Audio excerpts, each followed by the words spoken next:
Okay, testing. 1, 2, 3. Check. Check, check, check, check, check, check, check.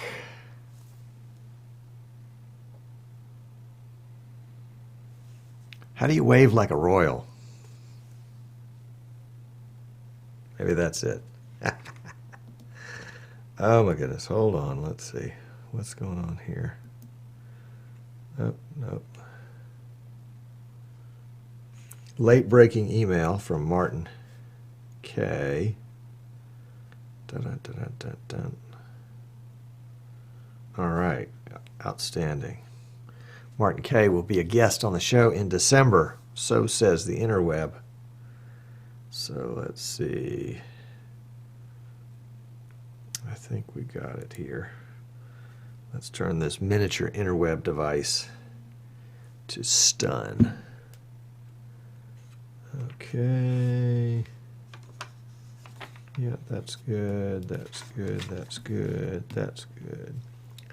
That we might need. You need to wave with the back of your hand forwards. The back of my, oh, like this?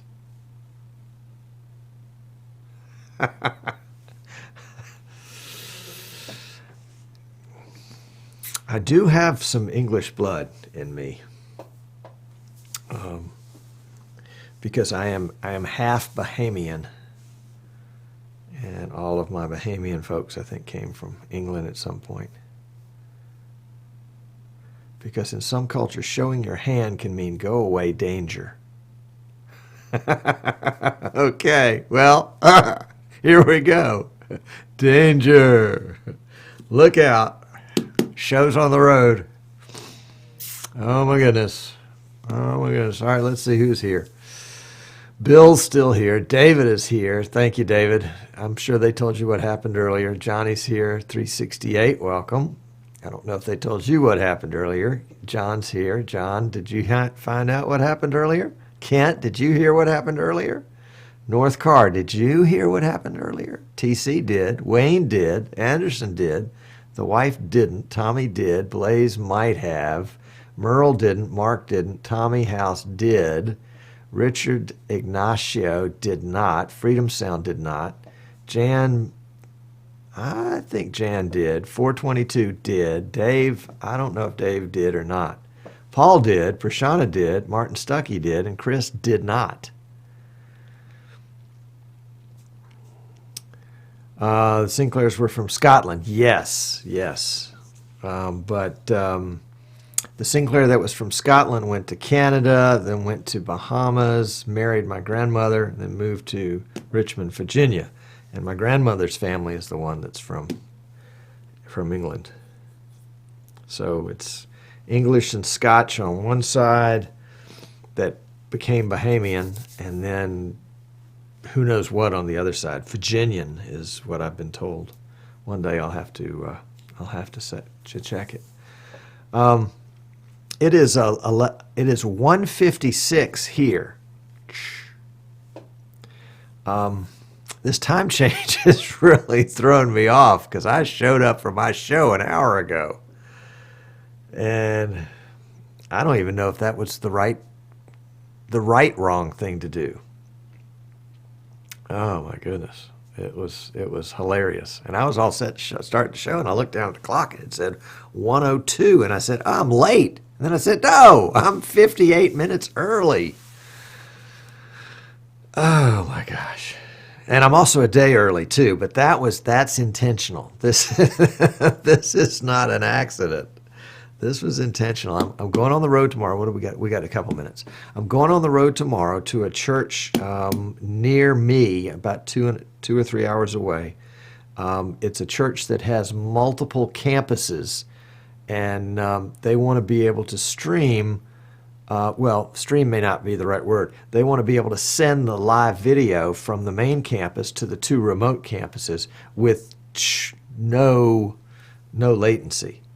So we're going to be testing their VPN on their fiber network. They've got an 80 meg fiber network, which I think is not going to be enough for 4K. 4K is what they want. I told them I think they're going to have to turn a screw somewhere and make it go up to a gig, because they want to send a gig out to 2 different locations and then have each of the remote locations send a gig. Send a 4K out to 2 locations, have 2 locations send 4K back to them, and also send a 180 stream to each and receive back a 180 stream. And I think they can do all that within a gigabit network.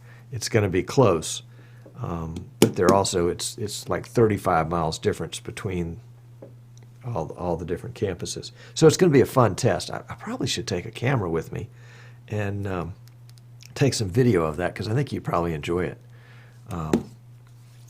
And so it's the kind of thing that, if the test goes well, I think they like vMix. They'll probably go with vMix, and then we can probably build a couple more PCs for them. So that'll be fun. Yeah, those carrier pigeons will have to go. They'll have to be swooping. Ew.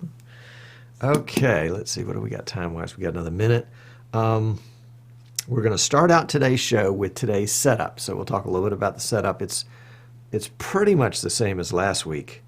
And then Rich just sent me an email with a really cool thing, a way to power his Canon camera. So we'll talk about that in just a minute. We'll talk about the November Black Friday sales that we're having that might interest you. I've got a video from Martin Kay on some work he's been doing with Magewell and NDI, which is going to be really interesting. I think you're going to like that. We'll talk a little bit about the vMix reference systems. I've got some update. Well, I just gave you the update on the projects, but I'll do it again. We'll talk about upcoming shows. Recognize our YouTube subscribers since last week. Oh, we've got a new show coming up. I think it's going to be the first of the year. It's called Live Streaming Rookies. So it's going to be intended for folks that are just starting out and don't know where else to go. So if you would like to be a guest on Live Streaming Rookies, let me know. You may have a tip or a trick, or just be a case study that folks can. Yeah, this is how not to do it, right? That's the case study we got here. And also a hat tip to Drew University in New Jersey. Just ordered up a custom streaming PC for their concert hall. So that's going to be a fun build too. Let's see. It's time.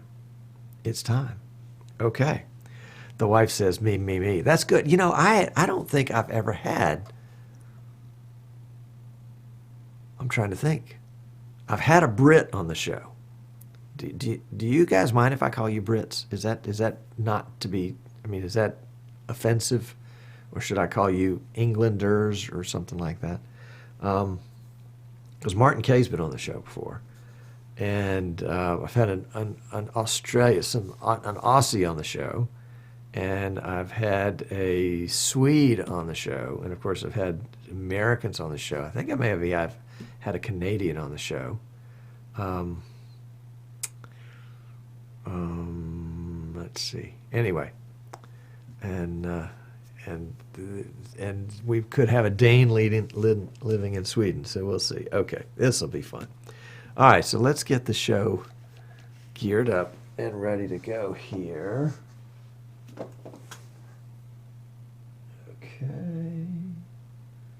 Okay. It was funny. Look, quick story before we get going today. I monitor all the audio except my own through earphones, earbuds, just little black earbuds, $9 at Walmart. And here we go. There we are. And I have an extension cord, actually 2 extension cords on this because it goes a long way back into my PC, which is in a closet right next to me for sound purposes. And I wasn't getting any audio. And sometimes I hook up the audio through the mixer. Sometimes I hook it up directly to the PC. And so I'm thinking, okay, what have I done? Is my motherboard going bad? And my audio output, you've already figured this one out, haven't you? And my audio output is not working because my motherboard's bad. Oh my gosh, I got to buy a new motherboard. I looked down on the floor and, and this is what I see. And I was like, okay, there you go. First step in troubleshooting is the simple stuff first. There we go. Do the simple stuff first. Yep. It makes for a good story. All right, here we go. Let's see. Bits is fine, says Dave. The wife says, I think you might offend the Brits, the English. They prefer bytes or megabytes, gigs even. Okay, well, you're not going to get a straight answer from this crowd, I can tell. Okay, let's see. Let's try again to see if we can't get this train back on the tracks. Let's see, where's my black go? Oh, there it is. Okay. You say, what is this black? This is my black. So we fade to black. And why did my titles not go off? Do I have those on in a different way? Are they on the pre-show tab? Yeah, there they go. All right, we got that.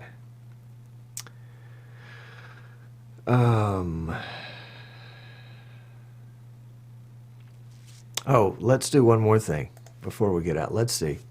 Bill, David, 368, Giles, John, Kent, Northcar, Prashana, TC, Dave, 934. Welcome, 934. Isn't that a Porsche number, 934? Wayne Anderson, the wife, Tommy, Mike, George Price. George was doing a live show earlier. Y'all got to look at that. Blaze, Merle's here.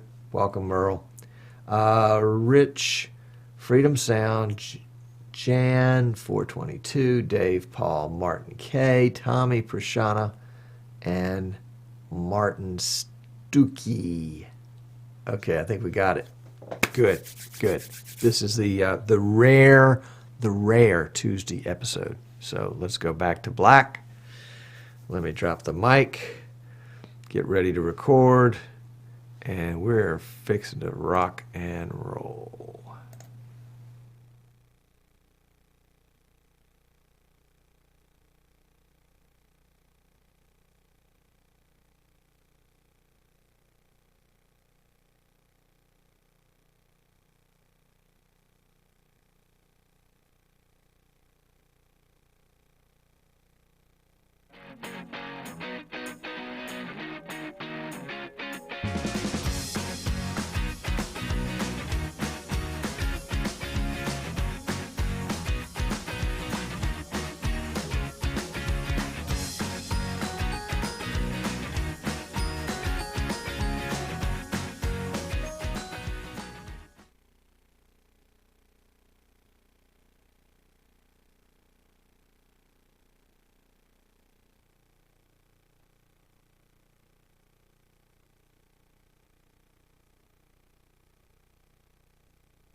How about that?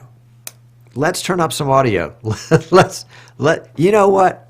We're going to start the whole show again. Oh, Jan, I see Jan's got this black type with red background. It says audio, but all I saw was a red bar going across.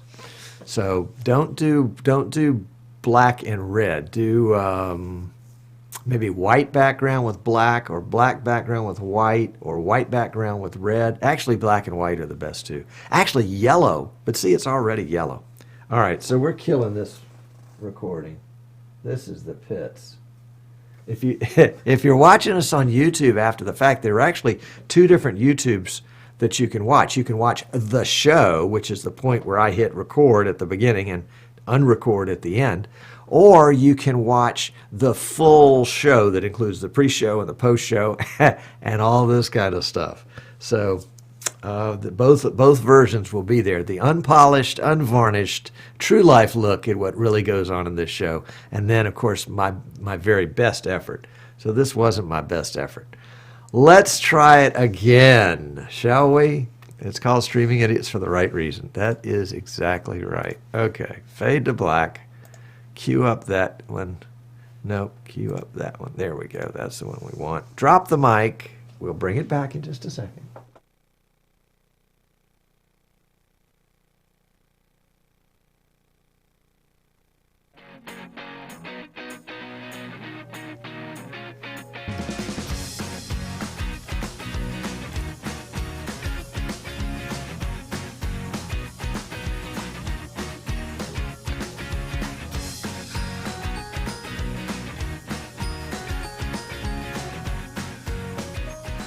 Hello and welcome. I'm Tom Sinclair, and I tell you what, I am an idiot. There is no question about that, streaming and otherwise. Welcome to the show. We're so glad you're here today. It's going to be a lot of fun. Streaming Idiots is a lighthearted look, definitely lighthearted look, at the art and science of live streaming. It's a lot of fun. You make a lot of mistakes, right? The wife? Yeah. And it's even more fun when it's live. There's something about that live element that adds just a little tension, a little energy, a little synergy. And if you've got folks here that are watching in chat room, then they are definitely, they're giving me a lot of feedback here. They're mostly laughing. They're telling me the audio's too loud. So, you can turn it down on your end. How about that? If you're watching us on YouTube, Facebook, Twitter, Periscope today live, come on over to easternshorebroadcasting.com because the chat room is there and you can see people make fun of me in the chat room. Most of the time they're well behaved. I think today is going to be one of those days where they just don't have a good day. And somebody's teasing me now saying no audio here because we had a problem in the pre-show with audio. Anyway, it was a lot of fun. It's going to be a great show today. I want to start out by telling you a little bit about today's setup. It's the same as last week, but if you're joining us for the first time or if you missed last week's show, let's take a quick look. I've got two PCs running. Got the PC in front of me, which is actually in a closet beside me, and I've got a couple of 24-inch monitors in front of me that are running vMix. Actually, vMix the beta, the version 18.0.0.52. It's a beta. It's an early beta version, but it seems to be pretty stable, and it's just squeaking by on hardly any petrol. It is being run on a second generation i7 2600K i7 that's overclocked slightly to about 3.95 from its native 3.2 or 3.4, whatever it is. The main drive's a solid state drive. There's a terabyte hard drive backup, 16 megs RAM. This particular setup has got a couple of Blackmagic Intensity Pros, the old ones, going to a pair of Canon Vixia, what are they? The Vixia HFR 100 is there, and the HFR 200 is there, and I've got another 100 up over here that's not hooked up right now.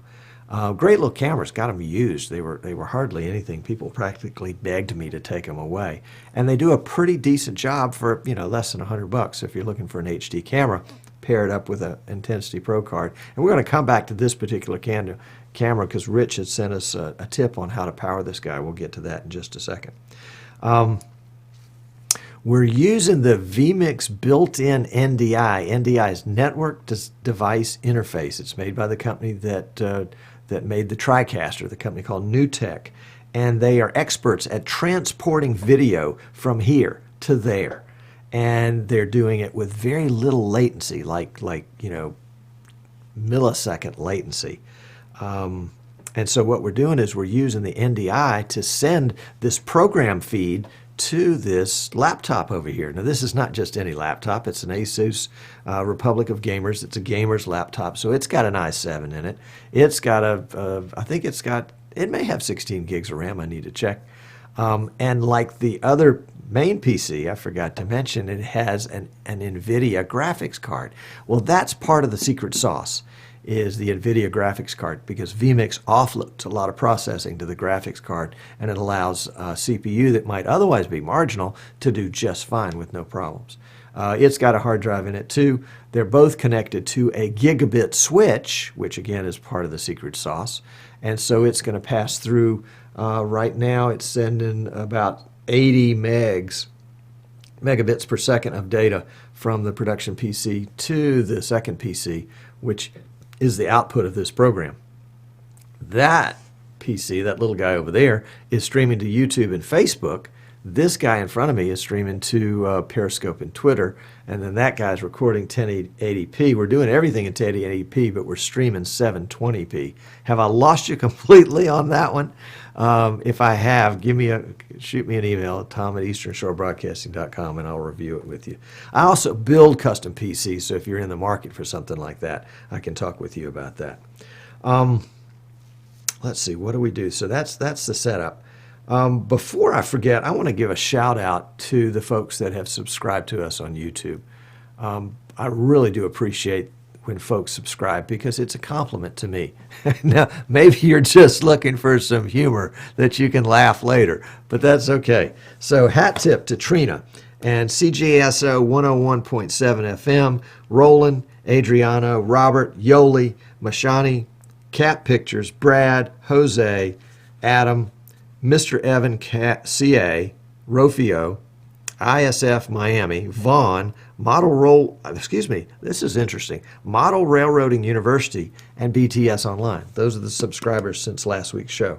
So I appreciate you guys subscribing. Love to have it. You'll get a little notice, and it will tell you that we are live or that we've uploaded a video. In today's case, we'll do both. This video, including the pre-show, which you have to go back and watch, and the post-show, which will come up after the show. All of that together, YouTube is recording at 720, and we'll retain that recording on our YouTube channel. But we will upload our just the show part, from the jaws that came in at the very beginning, the jaws of death. From that point forward, for about a half an hour to the end of the show, when the jaws close out again, that part will be recorded at 1080p and uploaded to YouTube also. So there'll be sort of two versions of the same show. The show, which is kind of the polished part, the part that we're supposedly doing now, will be its own entity, and then there'll be this 3-hour-long monolith over here that sometimes we remember to trim out the dead parts, sometimes we don't. Anyway, that can be a lot of fun. In just a minute, Martin K from Zen Video in Manchester, England, has sent me a great video where he talks about the work that he's done with Magewell and NDI. So we're going to get to that in just a second. But before we do, I wanted to tell you, November is kind of known, at least here in the States, as Black Friday month. That is the month after Thanksgiving, when everything goes on sale for amazing prices. Well, Eastern Shore Broadcasting is having its own kind of little Black Fridays starting this Friday. So if you go to easternshorebroadcasting.com, if you haven't already done this, and sign up for our email list, it's in the bottom right-hand corner of the front page, we will send you a coupon for Friday's special deal. And it is a special deal for a Magewell video capture device. So if you're in the market for a Magewell video capture device, send me the email. You'll get the coupon. You can buy it in the store on Friday and receive it next week before Thanksgiving, definitely before Christmas. That'll be fun. So let's cue up Martin here. Martin has been doing a lot of work with Magewell cards for a long time. He comes from a video and audio background. And, well, let's just let Martin tell the story. Here we go, Martin. Take it away. For anyone interested in the world of NDI software, and particularly if they happen to own a Magewell Pro Capture card, there's an example of a complete NDI sender program in the September release of Magewell's Pro Capture SDK. It's not a terribly elaborate program, but it does include all the basics that you need and is therefore quite a good example to start with. You can choose whatever capture cards you've got connected to the system. You can monitor the incoming video and the incoming audio. You can choose different resolutions to send at, and frame rates and color spaces. However, in this particular initial example, they've only included the NTSC 3060 frame rates and not the PAL 2550. But be that as it may, click on Start and you can see that it's picked up in an NDI monitor. So I thought I'd start with this program and then see if I could tidy it up a bit and add some enhancements. So my version is called NDI Zender. First obvious difference is that I've added a 16:9 aspect ratio. I've separated out the resolution, the color space and the frame rate. I've added in 25 and 50. And I got slightly fed up with the fact that it always monitored the audio at full level and there wasn't a volume control. So I've added a feature where you can have the audio on, or you can mute it, or you can just dim it and make it a bit quieter. It's also possible with this to monitor the additional audio channels if you happen to be running more than 2 channels of audio. And I've got another example program here. If we is this on? Stick it on to full. So we're listening to channels 1 and 2 at the moment. If we change this to 3 and 4, we get different tone, and 5 and 6 different again, and 7 and 8 different again. And it just happens they're all at the same level, but the meters are actually showing the level on each of those channels. And if you get fed up with it being full level, then hit mute and it will go off. So there are more things obviously that I can add to this, and it's very much a work in progress at the moment. I mean, it only came out in September and then I was at IBC, so I haven't had that much time to work on it.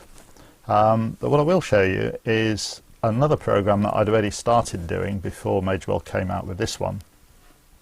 And the reason for that was to come up with a program that could be used with a quad input card, for example. So this one can have 4 inputs. At the moment we've only got 2 actual devices connected, so I'll just duplicate them a few times. But it does do 4 separate channels, and as you can see in the NDI receiver, they all come up with unique names. And one of the things that I added to this that I want to add to the other program is a set of input controls which are based on the hardware features on the Magewell card. So there are things that you can do using the onboard hardware, and they therefore don't take any CPU resources. So they're the things that you can access if you have a direct show control panel, but this doesn't use direct show, it's using their SDK directly. So for example, vertical mirror will flip the image upside down. If we select that one there, we can see the version of it. There are various deinterlacing options. There's aspect ratio conversion if you happen to start with a 4:3 and then you want it converted into 16:9. You can choose whether it's going to be cropped or windowed. There are controls on the actual picture, so saturation will take it down to black and white or boost it right up, not in a terribly realistic way necessarily. Gain will increase or decrease the contrast, and lift is essentially brightness control. So there's some basic proc amp controls that are built into the hardware, so again, no CPU usage. There's also hardware crop, and that can be quite useful in two ways. Firstly, just to slightly reframe your shots, but if you're one of these people like me who uses cameras, micro four thirds cameras for example, with broadcast B4 lenses that are designed for 2/3 inch sensors and which therefore vignette without putting the doubler in, if anyone knows what that means, you can crop them at source, zoom in a little bit and lose the vignetting, and that's all done in hardware. So you actually end up sending the picture in that cropped form without having to do it in the subsequent application which is receiving the video. So the idea will be to include these features in the single program, and indeed to take the audio features that I haven't yet put into this Pro Capture quad input one, and have the best of both worlds. So that's really where I'm up to at the moment. This is very much a work in progress. I will be making trial versions available via my website, and I've also got a series of other NDI utilities that I've been developing, which I will talk about more at another time.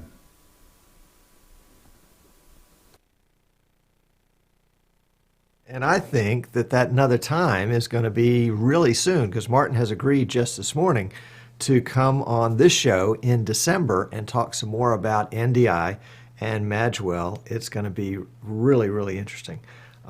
Martin is a great resource, and we're really fortunate to have him in our midst. So thumbs up, Martin. Thank you. Rich, who used to be my friend, has does live streaming with the group called Pro Water Sports. They do jet ski races, and they go all over the U.S. doing jet ski races. And Rich is always, it's the old, desperation is the mother of invention. And he sent me a note the other day saying that he had found out, he uses the same cameras that I do, the Canon HF R100 series or R200s, R300s. And he has found a connector, a power connector that will plug into the cam. And he's doing it like an all-day kind of thing. He can't run on batteries. So he's found a connector, an electrical connector that will plug into the power socket on the camera, and on the other end of it is USB, i.e. he can plug into USB and get enough power to power the camera. Well, for him, that was just a lightning bolt, because he's already using USB power to power one of the converters that he's using at the camera end. And so what Rich has done is that he's got a remote camera, and it's got one cable going to it. And that cable is sending back the video signal to his PC, but it's a Siamese cable, so the second part of the cable is sending power over, which he converts to a, I think he's converting it to 12 volt, the old cigarette lighter connection, and then that converts to a multi, I guess it's just a multi-USB, and so he's got the converter for the USB for the camera, and then he plugs his converter for the video into that too, and he's running one cable. Now, Rich is going to be on the show November 30th, and so hopefully he'll have that he can show off at that point too. That's going to be a lot of fun. And Rich used to be a really good guy. He's been teasing me in chat. One of the other changes, and I think we mentioned this last week, and we'll just have a passing shot at it this week, is that vMix previously had been producing their own hardware systems, the vMix Go, the vMix U. There were some other versions of those in there, and they have discontinued that. I think the folks that manufacture it for them might still be producing them, but they're not going to be a vMix branded product like they were. And so what vMix has done is they've sort of opened up their book of secrets and said, okay, here's the guts of what we were producing, and they're calling it their reference systems, the vMix reference systems. And they produce that online, and you can go to vmix.com right now, and I think it's on their products page. You can see what the reference systems are. And they have selected certain resellers like Eastern Shore Broadcasting to build reference systems for folks that want them. So we're going to be building reference systems. In fact, there are three different ones. There's the Emerald, the Ruby, and the Sapphire. The Emerald is a four-port video input. The Ruby is 8-port video input with the high definition instant replay, and then the Sapphire is 4-port input into a laptop. So, kind of three different levels, similar to the 3 levels that they were doing before. And so we're going to be producing the Emeralds and the Rubies. We don't build laptops, so we won't be doing the Sapphire at this point, although we may kind of bundle our Bolt 4 device. That's the Thunderbolt expansion chassis that has 4 ports of either HDMI or SDI video input over Thunderbolt. So we'll be stocking the Emeralds and the Rubies maybe starting in December. We're not quite sure. It just depends on how soon we can get some put together and burned in, and it'll be kind of a ready to ship kind of thing. So if you're in a situation where all of a sudden you have got to have something tomorrow, they'll be ready for you. That's going to be a lot of fun to do. So that's that. We have wanted to give you an update on some of the projects that we've been going through. The update is not really much of an update. We've been building this. There was several years ago, like 1998, there was a device called the Stream Genie that was an all-in-one PC about this size that had a screen and a fold-down keyboard, and it would stream. It would live stream. It was way ahead of its time. It was $25,000 too, which is probably why it didn't do very well. Although $25,000 versus a $60,000 TriCaster, there was a market for it. Anyway, the company didn't make it. I picked up one of those off of eBay and have stripped the guts out of it, and I want to rebuild it with with modern day, not 1998 vintage, but modern day motherboard, CPU, RAM, video card, solid state hard drives, splatter drives as backups, and see if we can't make kind of a homebrew portable rig. It'd be a lot of fun. And we got hung up on that one a while back because the backplate for the motherboard did not come anywhere close to fitting in this little Stream Genie case. So we're going to have to get out the Dremel tool and do some cutting on the case. And that's where the project kind of went and kind of froze to a halt. But with the weather getting a little cooler down in South Alabama, maybe we can get out in the garage and finish up that project. It would be nice to do it and fun to do. The other project that we haven't made a whole lot of progress on was that, we have, but I think I've updated you on most of it. We're trying to find out how many PTZ optics PTZ cams can you put on a gigabit switch before everything crashes and burns and you have delays in the video. And we've gotten up to 4 so far. I need to get some more cams from my friends at PTZ Optics to try to finish out this test. I'm thinking we can get 10, but we're going to see. So I'll see if they'll send me some more. I think they call it their grade, their B stock. That is things that were sent back and haven't yet been repaired or resold as used. So maybe they'll send me some B stock just to borrow. Don't want to keep it forever. Just want to borrow it. The other project I alluded to in the pre-show is the NDI vMix 4K project. Is the church near here that has a fiber network set up to some remote campuses 30 or 40 miles away. We want to see, they've got an 80 megabit network. We want to see how much data we can get on that network, what the resolutions would be, what the frame rates would be, and what the bit rate would be, and how much we can squeeze into 80 megabits. And then and they think that they can flip a switch and pop it up to a gigabit network. If that's the case, we want to send some 4K over it and see how that does, and see, is it going to be that low latency, almost instant, so maybe, a third of a frame latency. That would love to see that, and so that'll be a real life test. We'll have at least the initial results tomorrow, and we'll have that on next week's show as to what we did there. And coming up next week, this is good. Coming up next week on the 16th, we'll be back on our regular Wednesday schedule. We'll have Martin Sinclair, the CEO of vMix, will be, well, he won't be here, but he'll be here. He'll actually be in Florida, here in the U.S., on some holiday, and so he's agreed to come on the show and chat with us. And he and I had a great chat the other day. One of the things that he mentioned is that vMix will be getting the new NDI version 2, and that has even lower latency and more stability and all sorts of good things going on with the NDI version 2. So that's going to be in the new vMix when it comes down the pike.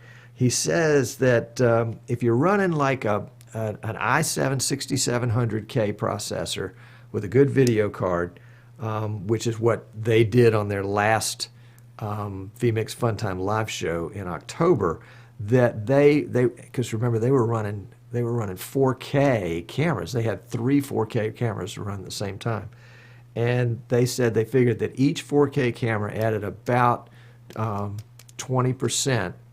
No, excuse me. Let me rephrase that. Each NDI video feed that include at 4K resolution used about 20% of CPU. Now, the significance or the backstory to that is, unlike vMix, where a lot of things are dumped onto the GPU, the video card, for processing, the way NDI is schemed is that it uses CPU for all of the work that it does. So the bigger the bigger the video, when we go from 640 by 480 to 720 to 1080 to 4K to 8K, and we're sending that over NDI, that's going to require CPU horsepower to do it. So we want to kind of continue to explore and push the envelope and see, how many different 4K feeds can you get going on a quad-core processor?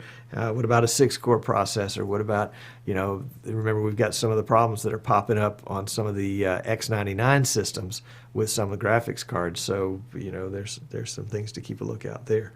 So anyway, that's going to be a lot of fun. We'll have Martin on next week. And he has also agreed to sponsor a vMix meetup. We're thinking about doing something next spring after NAB, perhaps in the Orlando area. So if you're thinking about, that was going to be like June of next year. If you're thinking about doing a Disney Universal vacation next year, look out for that, because it might be a good way to kind of pop in and get a little vMix time in too. And if it's what you do for a living, then you can deduct the whole show. But we're going to put together probably a 1 or 2 day meetup in the Orlando area. Martin will be there, and he'll have some goodies there and some giveaways, and we'll get to sit around and talk, and probably have some folks come in and talk on different subjects. So if you're thinking about visiting the U.S., that might be a good time to do that. Or if you're thinking about traveling for a Disney or Universal vacation, that will be June of 2017. We'll have some dates, hopefully pretty soon there. In addition to Martin, next week, the following week, which is Thanksgiving week, we won't be doing our Wednesday show that week. Sorry about that. We'll be doing a Monday show. But a Monday show steps on the toes of some other great broadcasters, and that's the whole crew of Giles and John and Martin and Merle, who have got the This and That show that comes on Monday afternoon. So I talked to Giles, and I don't know if he talked to Martin and John and Merle. Maybe he just made it an executive decision. But we're going to have a co-show. So put down on your calendar for November 21st. That's the Monday before Thanksgiving. There'll be a co-show between Streaming Idiots and This and That, and we'll just have to work it on out. It should be a lot of fun. And those guys those guys are characters. So it should be a lot of fun. And then, of course, the last Wednesday in November, November 30th, Rich Ignacio with Pro Water Sports will be on to talk about his what was it? Ended up being 50 million views on his YouTube page for something he had recorded, and then all the other cool things he's doing. So November is going to be a really exciting month, and I'm glad you're around to be part of it with us. It's a lot of fun. Two things, and I think we've gone just a tad over time. Two things as we close out. One is a hat tip to my friends at Drew University in New Jersey. They have contracted with us to build them a super duper streaming PC to go with the marvelous acoustics in their concert hall. They have groups and orchestras and all types of individuals coming in to get recorded in their concert hall because the acoustics are so wonderful there. But they haven't had the equivalent video to match the audio excellence that they have. So they've turned to us to produce a PC, and we're working on that now, and we'll be sending that out to them pretty soon. And we'll basically, they'll be able to take their high fidelity audio and pair it with video. They're actually using right now. They already have on hand a couple of PTZ Optics cams, and we'll hopefully be putting some more in there too, so they can have shots of all the different things going on, and then have this beautiful audio too. I was talking with George Price Sunday about audio, and I remember telling George, and I've had people say this to me before, I think audio is more difficult to work with than video is. Audio is tricky. It's deceptive because it sounds like it ought to it sounds like it ought to be really easy. It's just audio, but there's a whole lot more to it. So anyway, the folks at the concert hall at Drew University in New Jersey have figured out audio. Last thing is that coming up probably in January, we're starting a new show. The new show will be called Live Streaming Rookies. And so if you are just now getting into live streaming, and most of what I said today is like, what? What's he talking about? I don't understand. Live Streaming Rookies will be for you. This is where we're going to start out with some of the basics and grow on that, and then probably repeat that a couple of times. And my hope is that some of the regular viewers from this show will come on that show as guests to talk about their setups, how they got started in it, what it cost, what they're doing, how they're able to justify the expense if they're paying for it out of pocket, or how they're able to monetize it. That is, how they're able to basically get somebody else to pay for it. So that'll be a lot of fun. Look for that in January. LivestreamingRookies.com it'll be Live Streaming Rookies, and you can find it at LivestreamingRookies.com. I think that's it. These are my show notes for today. Generally, I only have like 3 words written down, but when you get to be my age, you can't you can't make any assumptions. Oh, and during the pre-show, we had the little streaming guy out, so he was out there too. We've got him on hand. That's it. This, if you're waiting for the good part, you missed it. You missed it. Play the YouTube back. Roll the YouTube back, and you can watch it again. Of course, that is the great thing about YouTube, is you can pull it back and watch it again. So if you got to the show at the very end and you said, "Oh, I missed it," just drag that little bar back. Actually, I guess it drags back this way, doesn't it? And you can watch it again and again and again. I'm just teasing. I'm being silly. Hey, I'm Tom Sinclair. This has been Streaming Idiots, which is, of course, a broadcast of Eastern Shore Broadcasting.com. Please subscribe to us on YouTube. Check us out on Facebook, or just go to EasternShoreBroadcasting.com. You can sign up for the Black Friday coupons. You can find our Facebook page. You can find our YouTube page. You can find our Twitter page, all that kind of stuff, so that you can stay in touch with all the cool stuff that's going on there. So, behalf of me and all the crazies in the chat room, it's been a treat to be with you today. And we'll see you next week, next Wednesday, for Martin Sinclair. Take care.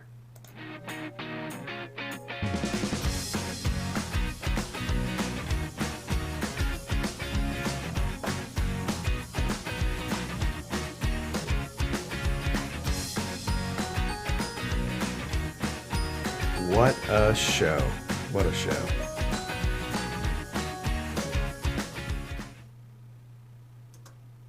And we are out. I think we're out. Let's see, where are we? There we are. Oh my goodness. Woo! Woo, woo, woo. 3 words, says Tommy. Turn audio up. Well, it might have been down just a little bit, just a hair. Tommy, the other thing to consider is, and I can say this to you because I are one, but, you're getting old there, dude. Maybe it's time for the old hearing aid. I think that's time for me. All right, let's see. Don't forget full disclosure. All right. Got it. Cool show, went fast. Well, that's because I talked about you, Rich. Oh, my goodness. What did you guys say? What did I miss? I just need to be a guest on this show so I can read the chat. I got to disable the... There's a feature in Chatwing where you can disable the... anytime somebody like James, who just showed up, posts something, James, you got to bring refreshments. It brings the chat back down to there. So there's a way, I think it's the gear icon, where you can uncheck scroll to latest message. So I can go back and it won't re-scroll again. Let's see.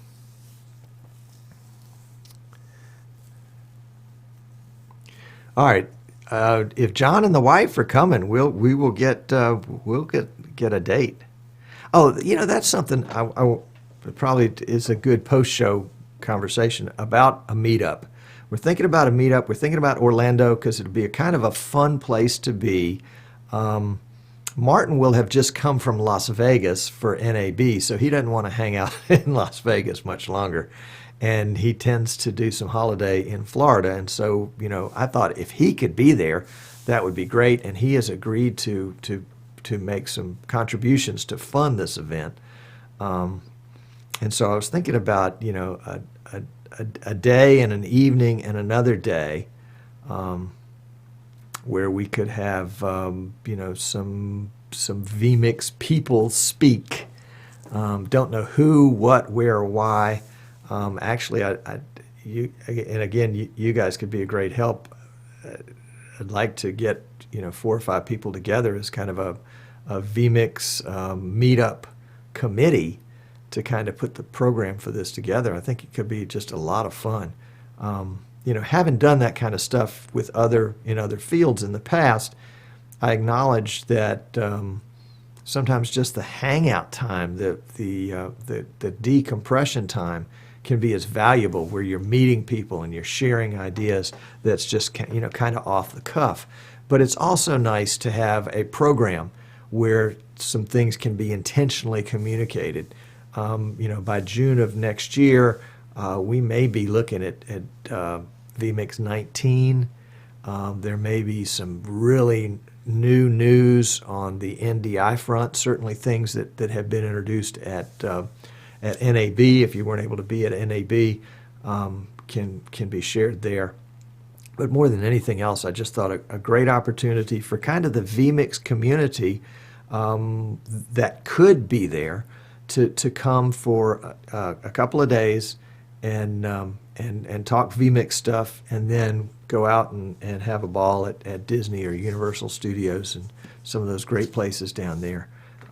If you haven't been, it's a treat at any age. I'm I'm going to be there later this week, and I'm really looking forward to it. It's a lot.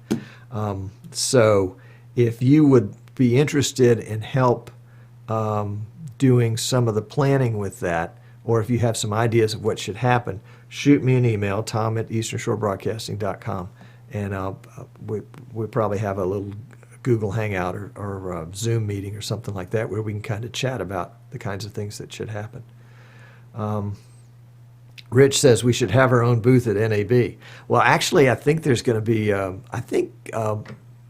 Well, what did Martin tell me he was thinking about for NAB? He did think at one point, not this year, but in a future year, not this coming spring, but in a future year, that he wanted to have a vMix reception there at NAB.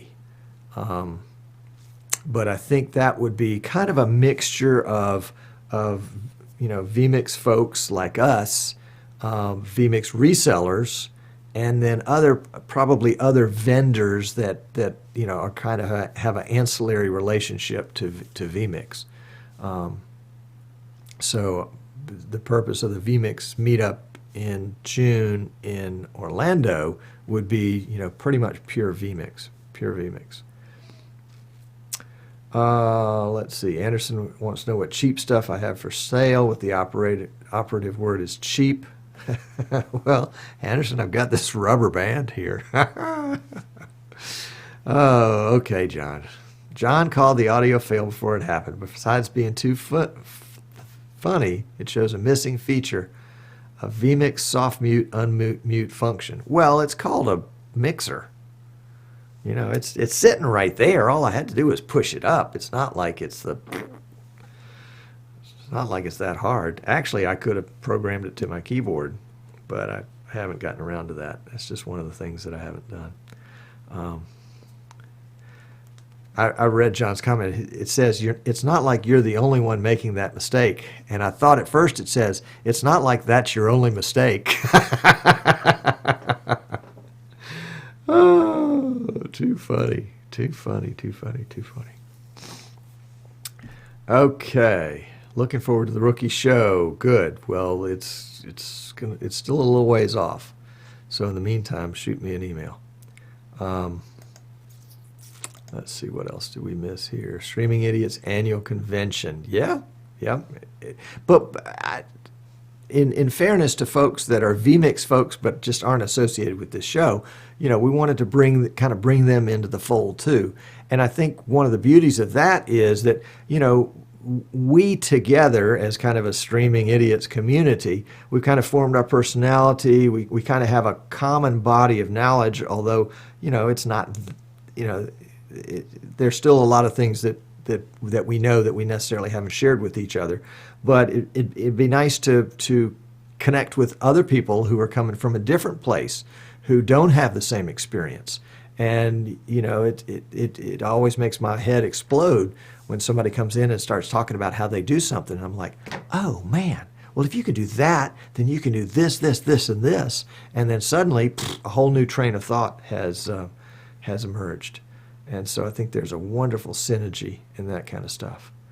So if you're interested in being on that committee, by all means, let me know. And Streaming Idiots vMix ambassadors. Yeah. Tommy says he's not allowed to leave his immediate area. Yeah, I understand. I had a time when that happened to me too. I mean, it was a medical thing, and I couldn't go very far for a while. Tom, will you be doing any Black Friday deals on vMix licenses? Yes, not this week. That will come later. Well, Tom, you can't control your mixer with your triggers. But I cannot control my triggers with my mixer.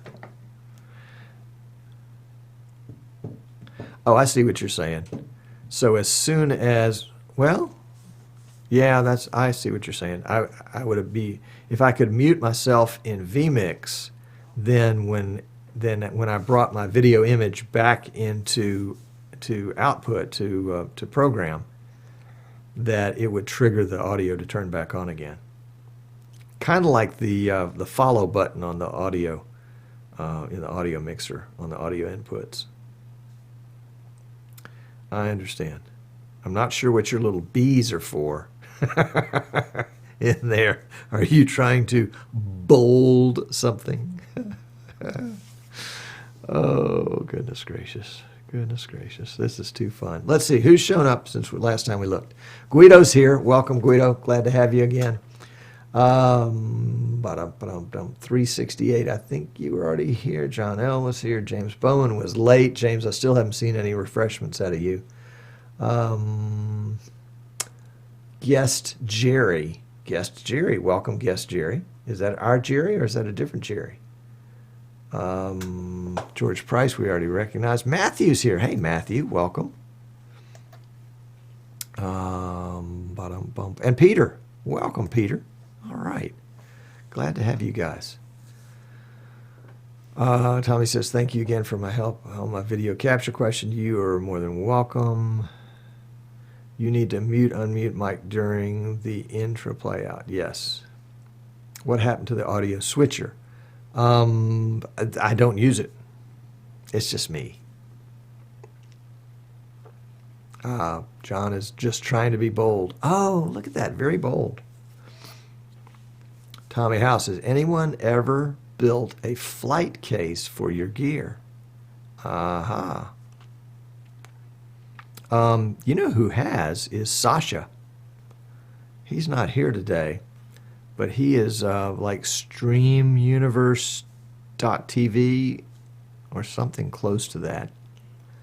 And he has posted what he did, which I guess it wasn't a flight case for his gear. He took a flight case and built his gear into it, which is different.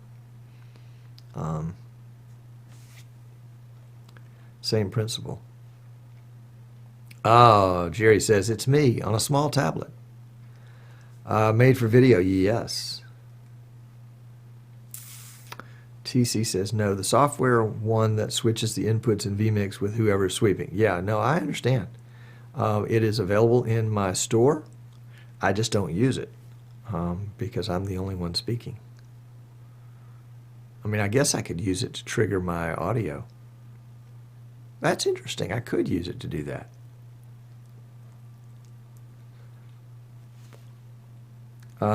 Tommy Sasha follows the, I think he's on the Streaming Idiots group on Facebook, and I think he's on the Eastern Shore Broadcasting page on Facebook, and he has posted pictures and maybe a video. Yes, TC, it could be used with a single audio. Yep.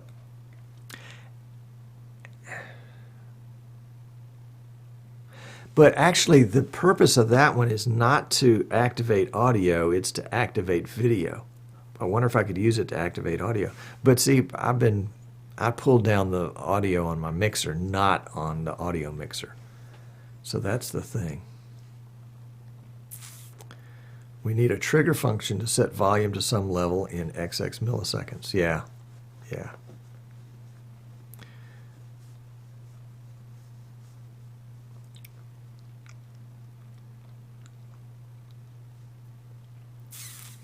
Yeah, Giles, I tell you what, why don't you see if you can real quickly find that post in vMix and post a link to it here.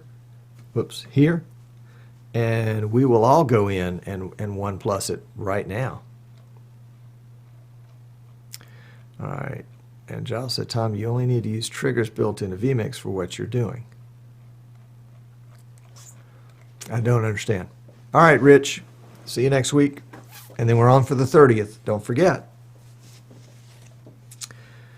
Tommy House says video is 11 seconds behind YouTube. Roku getting better. It's not bad. It's not bad. It's not flash. It's not 2 seconds. Matthew says you can set what audio to use with each of your video camera inputs. Yes, you can. You can. John says, step back in time, put a link in Facebook so the rest of us can back it up. Yeah, there you go. Northcar, what is the reason you may have to mute the stream before the show? When I start recording this show, I'll fade to black and I turn off my audio so that it's completely silent. And so when the Streaming Idiots theme music comes and the Jaws of Death come, that's when I push my audio back up, because any noise that might be here in the studio is kind of covered by that. I think my studio's pretty quiet, but I thought it was just, and sometimes you can hear me typing or breathing or something like that. So that's the reason I do it. And if I did it if I would pull down the audio in vMix, then I could set a trigger to go with the video shot, that whenever this video shot went to program, it would pull the audio back up. And I think that's what John is talking about. All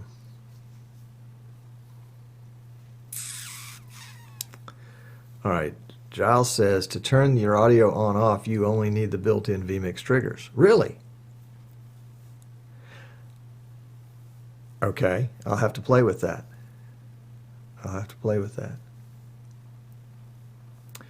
James says, what did we miss today, Tom? Quick summary. We'll catch you later after training. James, it was a little bit of this and a little bit of that. Martin K had a video on the Magewell cards and NDI. Rich has a connector that will connect a Canon Vixia style camera and allow it to be powered over USB. We've got Martin Sinclair coming up on the show next week.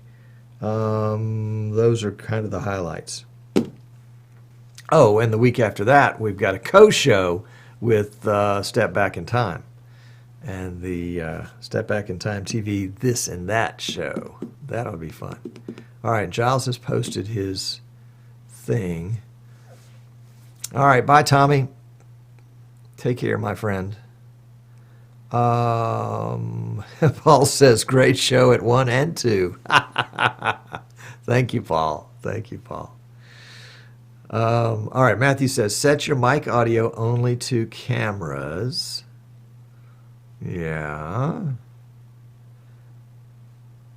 All right, Tommy House, if you're still here, Martin Stuckey says he built this case right there. Oh, you already saw that. Okay. Anderson, Tom, can you use the settings in vMix to bring in the audio when you start? For example, I see in settings audio, you can bring the audio when fading in from black and fading back to black. James says, yep, that's correct. On audio, turn it off and on with triggers. All right, Giles says, I think this NDI related one deserves a lot of support as well. Okay, so there's another vMix post. And John says, problem with the current vMix control is that it's a hard control, but a trigger function able to control how long it takes to reach a certain level would be useful in a lot of scenarios to fade in and out music, etc. And it's snowing in Sweden. Okay. And somebody wants to join the Streaming Idiot group. So if somebody wants to answer that one, that would be good. Matthew has got a computer case for portable rack builds. The NDI one was started by Tom. Yeah, that's right. Blame it on Tom. I forgot the theme to this show. Blame it on Tom. It's all his fault. All right, where's the one that... the audio fade right there. Let's go to that one. And have I already agreed to that? I don't want to put another.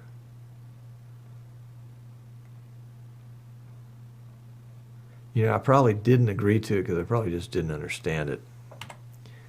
This is the one that says, would be helpful to have a shortcut and a trigger function for audio fade. Well, I think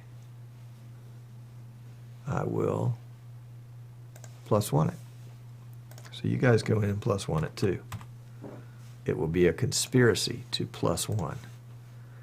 All right, and where's the other one? Yeah, I really do. I guess I don't mind having it off on, but I would rather it what's the word? I would rather it just fade up and fade down. I'm looking for Giles' other post. Oh, the NDI one. Okay. And that one says, please allow all inputs, including webcams, to be output via NDI.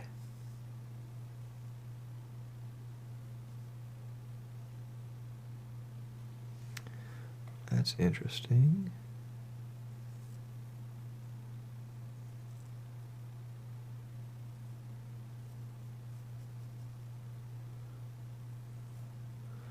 Yeah, I think I already agreed to that one. So y'all definitely need to agree to that.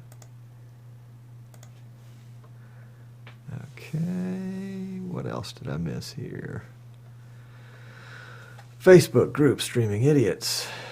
Broad shoulders. Is that a BS?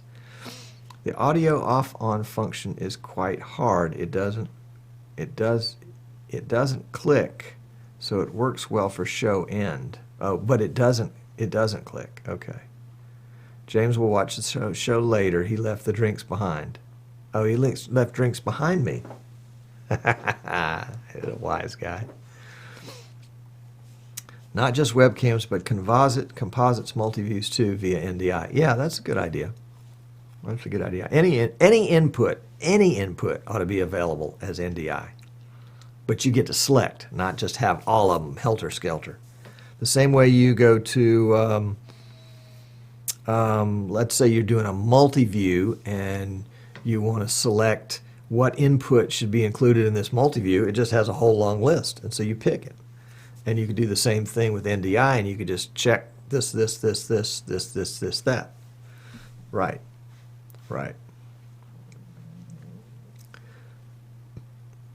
John says the hard off-on only works well if you don't have background noise.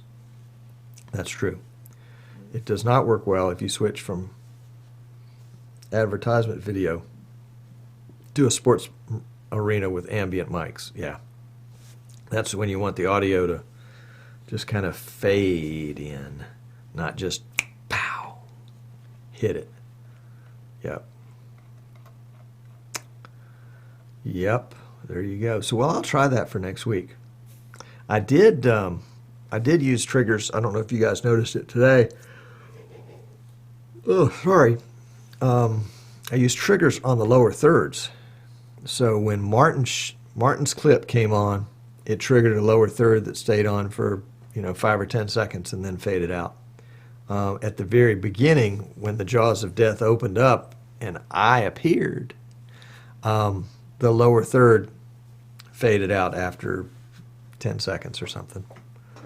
And Jan says you can select what inputs go to multi-view. Yes. And I was using that as an example of how to select what inputs would go to NDI. I'm sorry, I may have misspoken on that because sometimes I use the wrong words. Matthew says when you fade between inputs, the audio will fade with it. Really? How would we make that work? If I assigned audio to this, shot or to this camera. Let's see. Let's just try it with the shot. Have I got any multi-views available here? I do. And what is the audio here? It is audio mains from Mixer. There we go. Okay. All right. And then audio mains from Mixer, I will let transfer. Okay. So I'm going to talk, and then I am going to I'm going to go away, And we'll go away to, we'll just go away to black. So testing 1, 2, 3, 4, 5, 6, 7, 13, 14, 15, 16, 17, 18, 22, 23, 24, 25, 26, 29, 30. What do you think? Matthew, did it fade? Could you tell? Maybe I need to hum something so it's a steady tone. Yes, you faded. Okay. We have fade. So let me see if it definitely was a fade. We can hum. I'll hum. Hum. Yeah, I'm watching the audio meter fade. Well, that's great. Okay, well, we fixed it. So, John, you will never get to laugh like that again.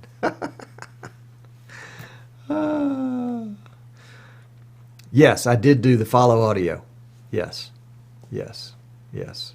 That's good. Okay, very good. So you guys actually got to hear me sing. Well, hum anyway.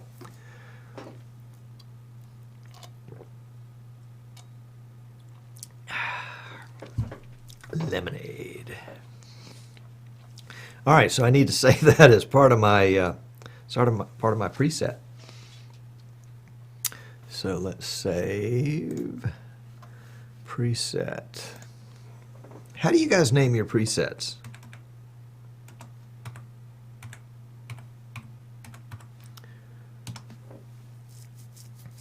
When I do these shows, I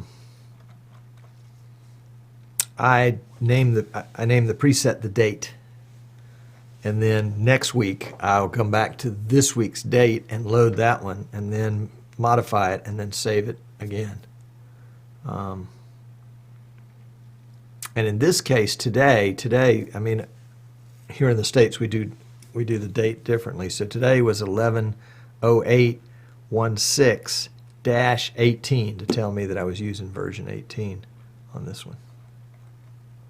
Matthew uses very long names.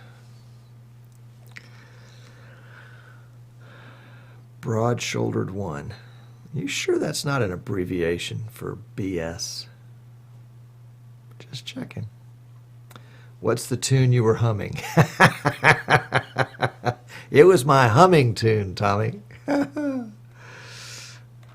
Giles's main preset is called Test. I love it.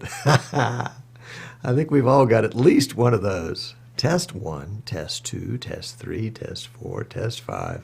Yeah. That's funny. That's a good one, Giles. I like that one. You know, that's the kind of joke that you could have at a vMix meetup. And anybody else that might be passing by, you know, say if it was out in an open area or something like that, anybody else that be passing by would scratch their heads saying, what are those people talking about? Oh, goodness. Yep, James adds 1853. There you go. Do I have the lyrics for my hum? Yes, I do. I'll put them in chat.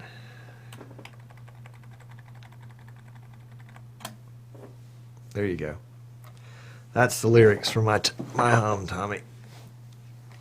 They're copyrighted, though. Can't just anybody copy it.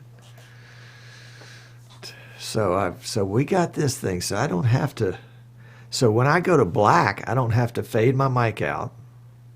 And when I come back, I don't have to. I wonder if that'll really work. Would you guys indulge me? I'm going to set up for a start of a show.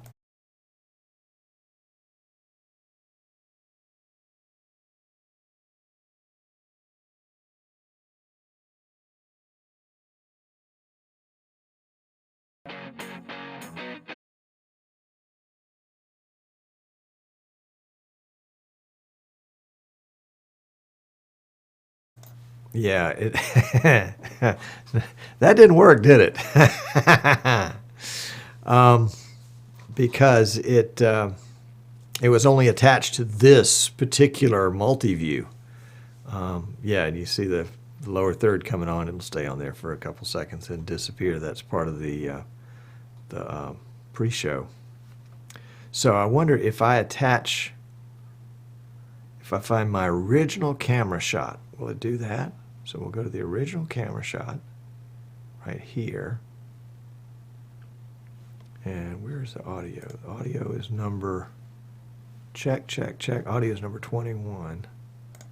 Okay. And so the main camera shot, the original camera shot, we're going to put number 21 with it. Okay. And then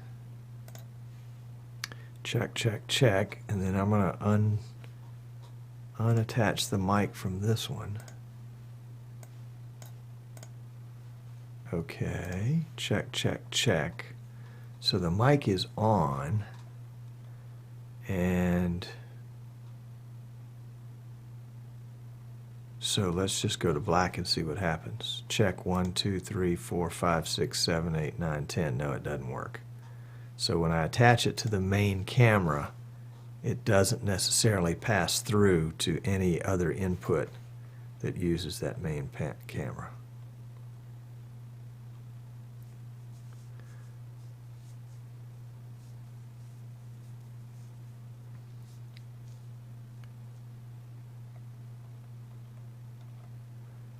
Fade to black. Dave says fade to black includes audio.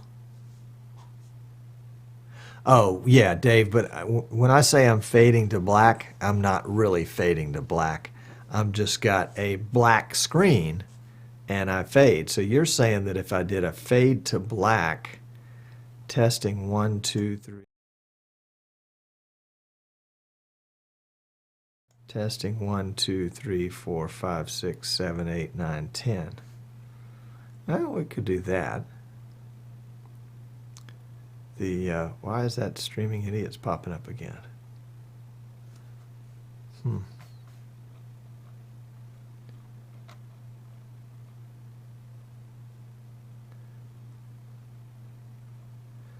Why not use fade to black then? Why not? Apparently I should. But somehow this lower third got turned on. How in the world did that happen, and why is it still on? Graphics, lower third, it's right there. Turn it off. Well, I'm going to have to play around with that. That's, you know, as you probably know, it's a pain in the butt.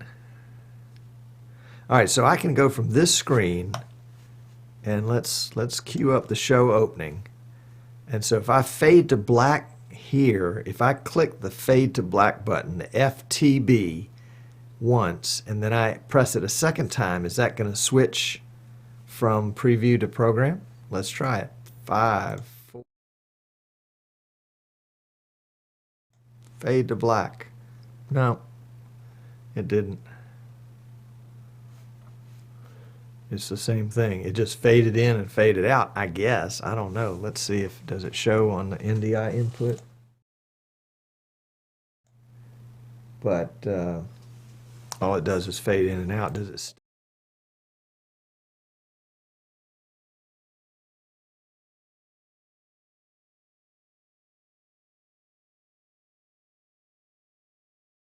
still faded to black? So that's not going to help. It just fades the program, yeah. Hello, Martin S. Was it a good show? Which one? The early show or the late show?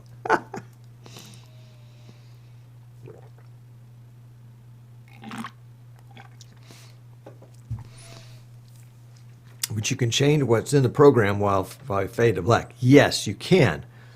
But in my case, if it's a video and the video starts automatically, and then this lower third popped up again. Let's see. Let's just turn that off. All right. So here's the problem.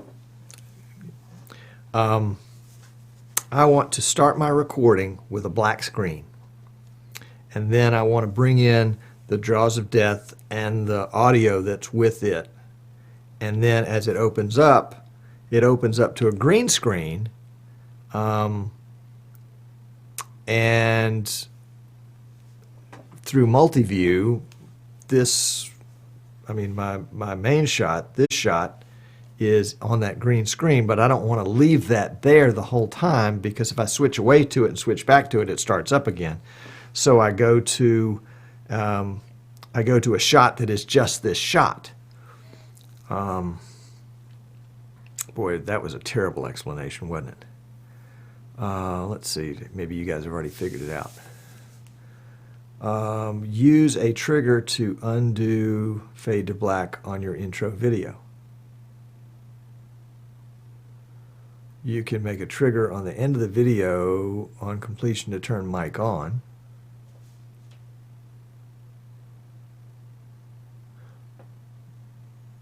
That would work. Except, here's the problem. This is a sticky little problem.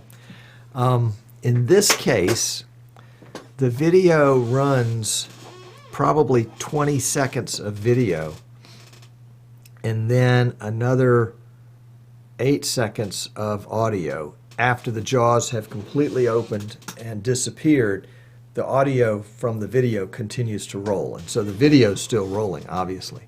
And so if I cut to this shot, that video would cut. Can I change that? Let's see.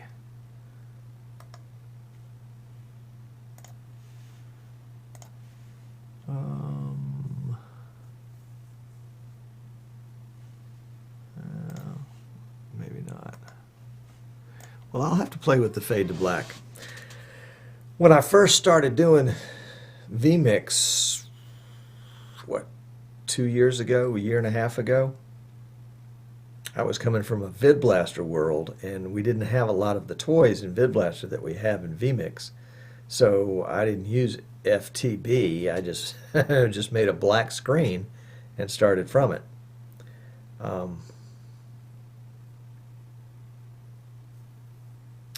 Matthew says, don't use cut. You also delay the on.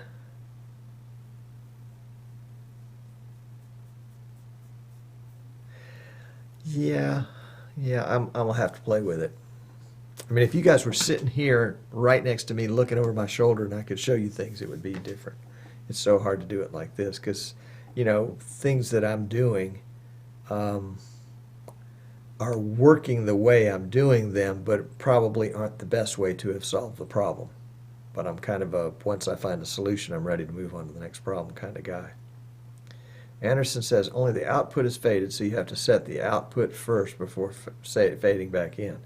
Got that? Yes. I understand.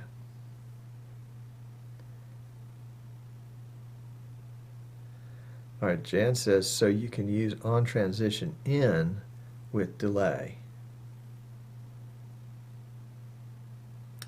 The problem is the video is still going on, and the video still has its music running. And the video is actually still what is on the in program when I'm in program and I'm talking. So there's, you know, I wanted that overlap of the music still playing, and then I'm coming in on top of the music, and then the music goes away. And then at some point, and hopefully you guys don't ever notice, at some point I change from the shot that is the video, the tail end of the video, the green screen in the video, to this camera shot. And let me just show you, maybe this will make more sense if I just show you the video. This is the video.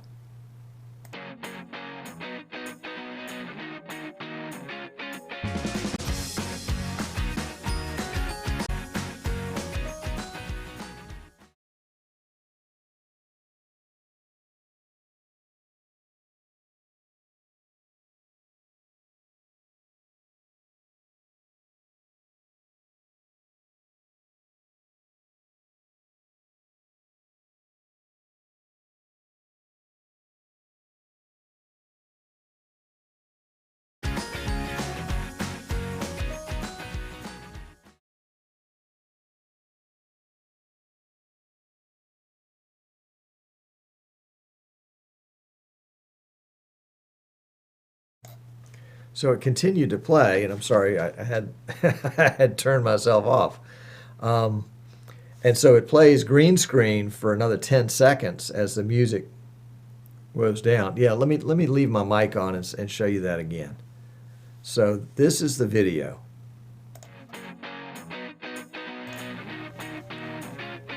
And I'll speed it up just a little bit. And then this is where my video would come in. So 1001, 1002, 1003, 1004, 1005, 1006, 1007, 1008, 1009, 1010. The video is now at the end. And so I would do a fade, and you wouldn't notice the fade because I was already there. And so I'm doing that towards the end of the video. But I want to be able to have my audio from this shot and the audio from the video to overlap, which would and if I turn, I guess if I turn my mic on, it doesn't necessarily turn the video off, the video audio off, does it?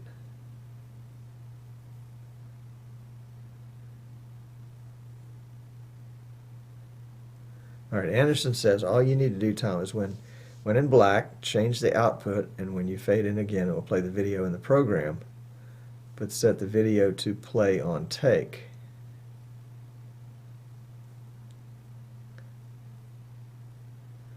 Is there a play on take? Yeah, it's set to play on take now. Yeah. Matthew says, make a multi-view input that includes your camera, the shotgun mic audio, and intro video, and put your intro video below the camera. Okay. Jan says, how long is the video intro to opening Jaws? It's 30 seconds.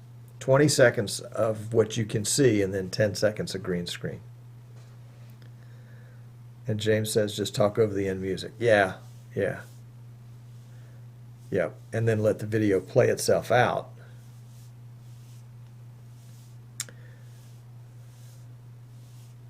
Matthew says, use quick play transition from just video to multi-view, then to camera shot without all the extras.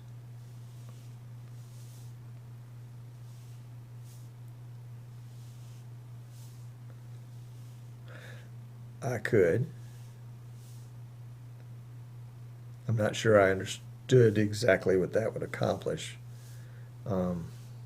Giles says the audio will only go off when you switch from one input to another. Right.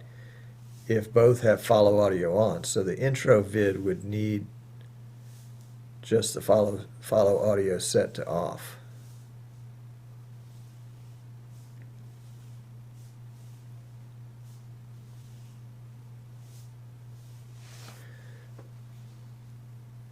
Martinez says use your video switching software and delay the cam switch, if I understand what you're asking. Martin, at this point, I'm not sure what I'm asking. And I agree with Giles. Yeah, that's the beauty of vMix, is there are a lot of different ways to solve the same problem. And Guido says, can't you just use a separate audio track for the tune? Yes, I actually have a separate audio track for the tune. The audio track for the tune is actually longer. Martin Kay made the video for me. And so in the video, the audio fades out at the end. And so that's all kind of built in together. The video, the green screen, and then the audio that fades out towards the end is all built in to one thing, which for me made it center. Yeah, I like Merle's idea. Don't forget, turn the audio on. And Guido says, no, I mean separate from the video. So I understand. Yeah, that is actually the way it started out, is that was separate from the video, and I controlled the audio and could fade it out. But then I'd forget to fade it out, or I'd fade it out at the wrong time, and so we thought, well, okay, let's just put the audio into the video, have it fade, and it comes down enough so that I can bring my audio up at the same time with kind of that transition area. but I want to be able to turn on. See, the problem is when you see me talking at the very, very beginning, that's not my main camera shot. That's my main camera shot chroma keyed into the background of the jaws of death, the opening jaws. And so eventually, within 5 or 10 seconds, I will switch to my main camera shot because I don't want the jaws of death doing anything inadvertent. Occasionally, you'll see me do that. And so if I've got follow on my main camera shot with my mic, then even though you're seeing me, you're not seeing the main camera shot. You're seeing the main camera shot that's part of a multi-view of another input. And so the audio doesn't become activated until this main shot becomes in output. I don't know that helped much either. All right, Anderson says, after the fade in from black to your intro video, select your shot that you normally use. You'll be switching and the audio will still be playing. Yeah, and what we're trying to accomplish is to have my audio turned off at the very beginning, play the video. At some point along the way, I do it manually. I turn the audio back on, and you can't hear anything. You can't hear it being added back in because the music's playing, and then as the music begins to fade down, I can talk and the audio's there. So we're trying to figure out how to get the audio to turn itself on and have it follow me at the same time. All right, let's see. James says, set the audio on the video to follow the change so that when it switches, it doesn't stop the music. Not sure if I missed something. Yeah, the trick is how to start my audio, because I don't change out of that video right away. I mean, I could, but I like the fact that as the jaws are opening, I can start chuckling or something like that, and it looks, you know, I don't know. I think it looks cool. All right. Guido says, I understand it can be tricky to keep track of all the audio tracks. Definitely. On the other end, I like it when you talk through everything. Yeah, I do too. I do too. That's fun. And it's kind of a, kind of a little bonus there. James says, use the video and overlay so that you use your main shot and trigger everything off of completion. I didn't understand that, James. Anderson says, let me put it easier. He has to dumb it down for me. I like that. I think we're confusing you a bit. Open your show as always. Just use the fade to black to fade in. The regular show did not use black screen. Use fade to black instead. I understand that, but that won't fix the problem. That doesn't fix the problem. Because I have to somehow at some point when we fade to black. Oh, so you're saying if I fade to black, that drops my mic. Okay. Let's see. Let's go back to this. Whoops. I think I'm finally understanding what Anderson's saying. All right. Show opening. All right. So we're going to fade to black, counting down 5, 4, 3, 2.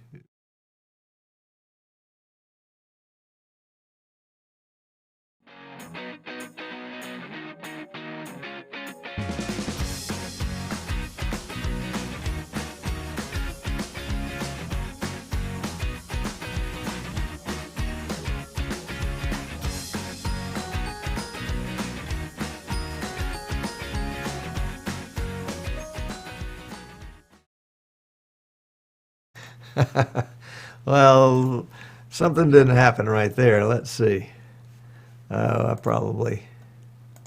Let's try this one again. Fade to black.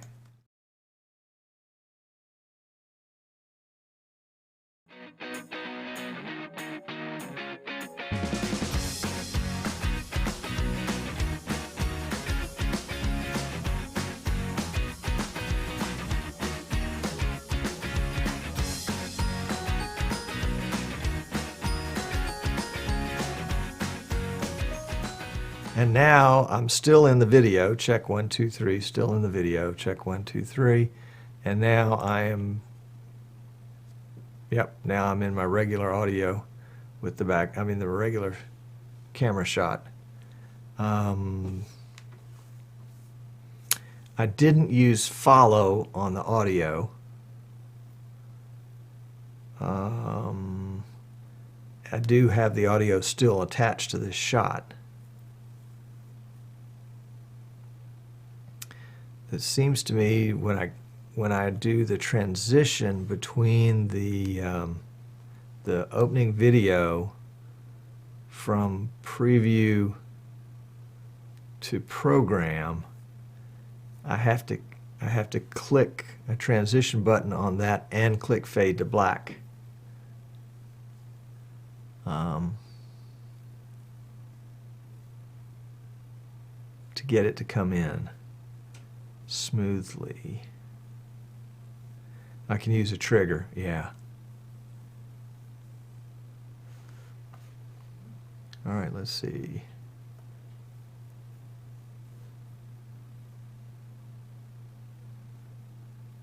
Anderson's going to put it easier. Okay, oops, lost that one. Giles is not very keen on the follow audio. It can cause your audio to go off when you want it. I agree with that. The triggers are more precise. You can tie them just where you want them. Yep.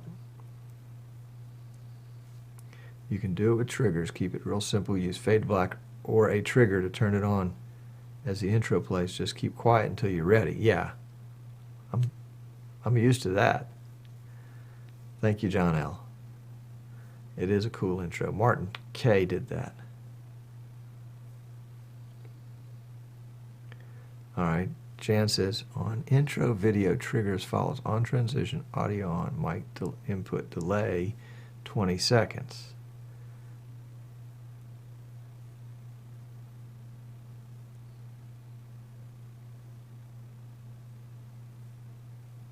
I think we got that fixed, Jan, and I think the solution is even simpler, which is just to do the fade to black in anticipation of everything else, because fade to black mutes everything.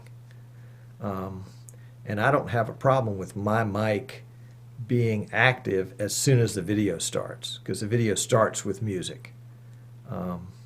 If there were, a second of silence and you could hear the background roar or the computer white noise or something like that. But now the trick is to get the to either get the video to trigger ending the fade to black, or get ending the fade to black to trigger the video, one of the two.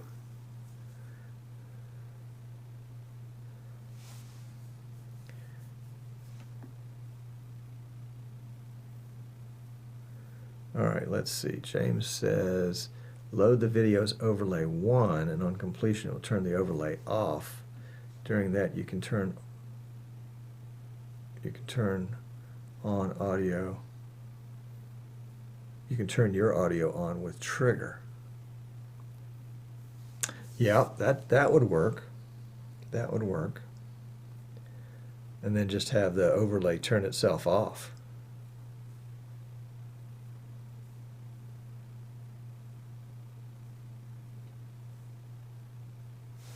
So if this is my main shot here,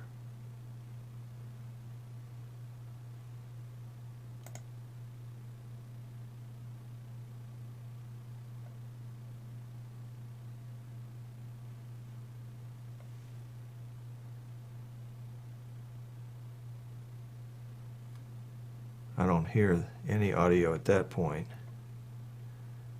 We can fix that. And then it would be just a matter of taking the... Okay, that's a possibility, James. Let's see. Texas Mike. Welcome, Texas Mike. You're late, but we're glad to have you. Is it possible to set a trigger in the multi-view to start your mic audio 20 seconds from the start of the video? I wouldn't do it in multi-view, but yes. Yes.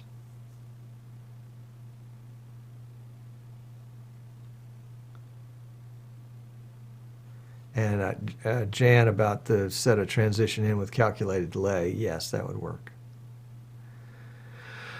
All right, James says, agree, Jan, but it depends on the way Tom is using the video. But I will use triggers to turn on mics, etc. Okay, need to take the kids to school. It's early there. James is in Australia. Well, let me play with this some more. You guys have given me some great ideas. And it's just a matter of, you know, kind of tweaking what's going to kind of meet the 3 or 4 different criterias. And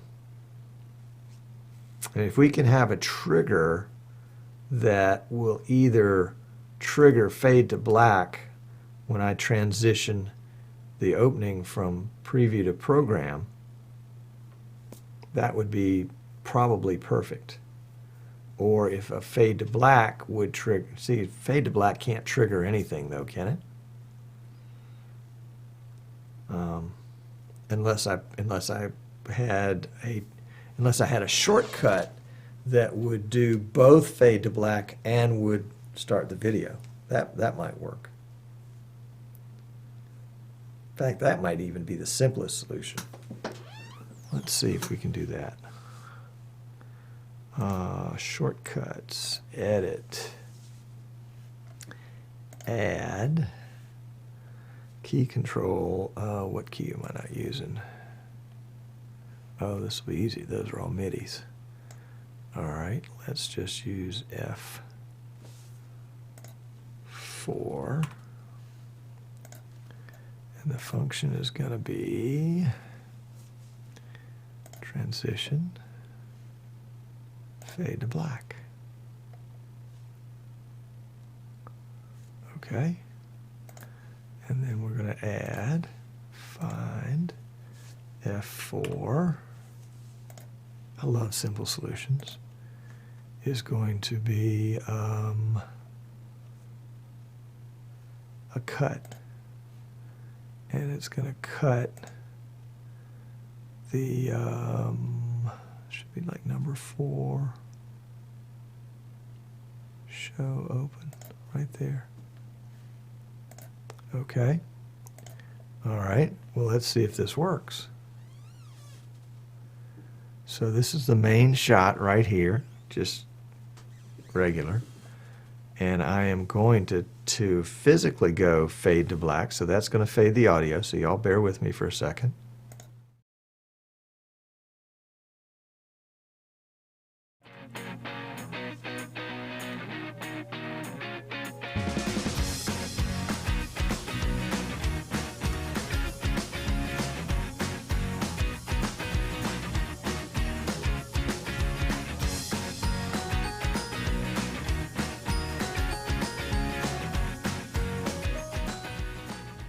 Okay.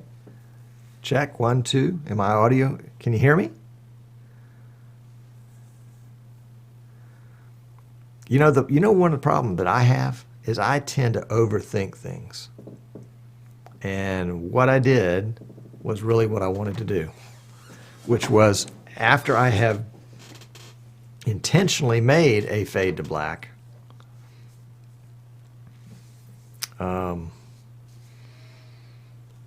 excuse me, let's try it again. Fade to black.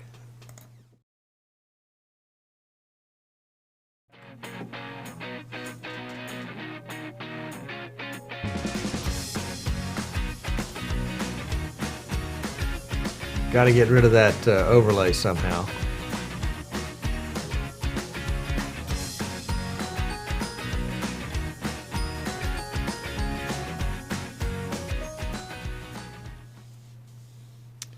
Okay, hey Todd, glad to have you. Okay, Guido said you were visible for a few frames after fade to black and just before the video started. Ah, okay. Okay.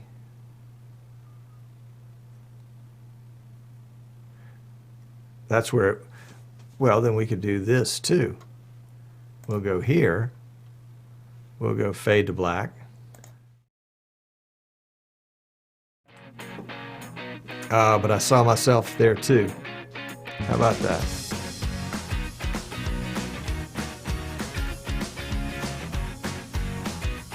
Yeah, I don't mind you guys hearing me at this point, because there's sometimes when I kind of like to do my own voiceover.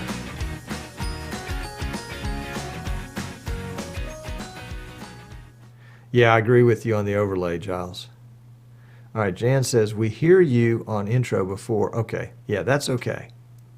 And then this little thing right here should turn itself off. You know, 5, 4, 3, 2, 1. Boom, boom, boom. Maybe it doesn't turn itself off.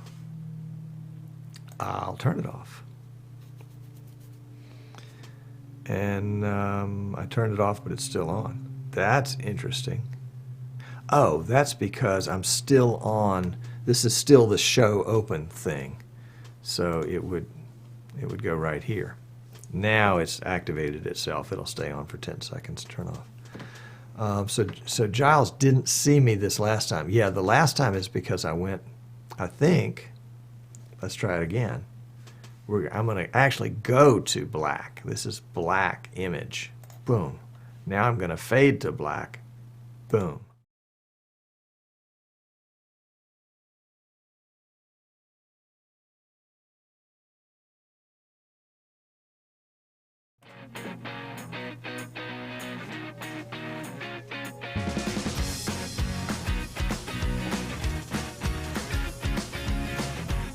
And you can hear me now, but that's okay, because generally I don't talk, and I'm not doing keyboard or anything like that.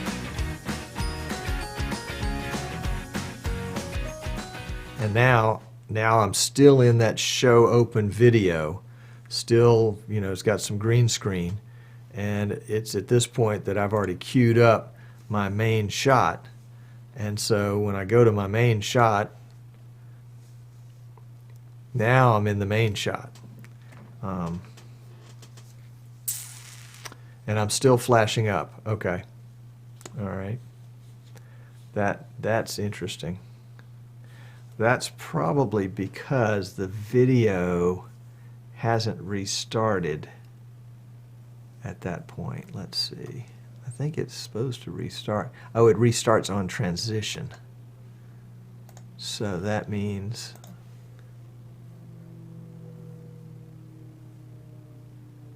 yeah, I need it to restart. I wonder if it just, I need it to restart at the end. I need it to automatically restart. Won't do that. All right, I have physically restarted it. So let's go black. We'll transition to black, open. Now fade to black.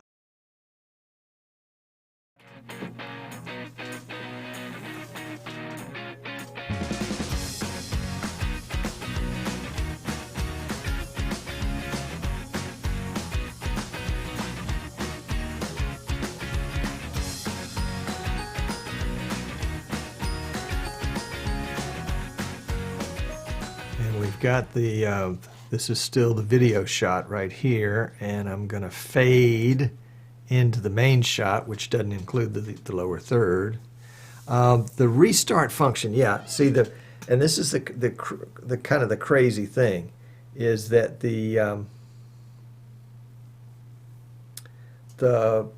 I've got a, what do you call it? It's a virtual input that does the show opening. Maybe I can play with that some. That looked perfect. Yeah, I think so too. But I had to take an extra step, and that is I had to physically click the restart button on that input and get it to restart. Basically get it to restart upon completion.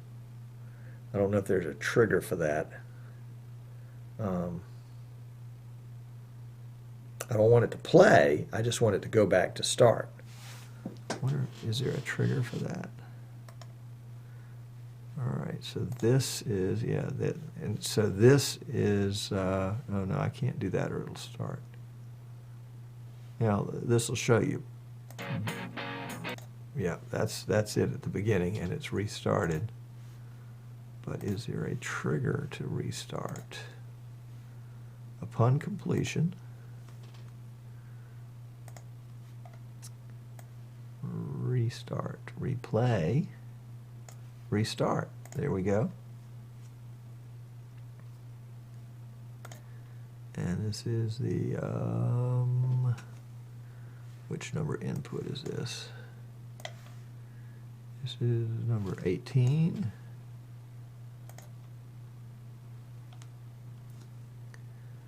Opening raw, add, go, black, cut, fade to black.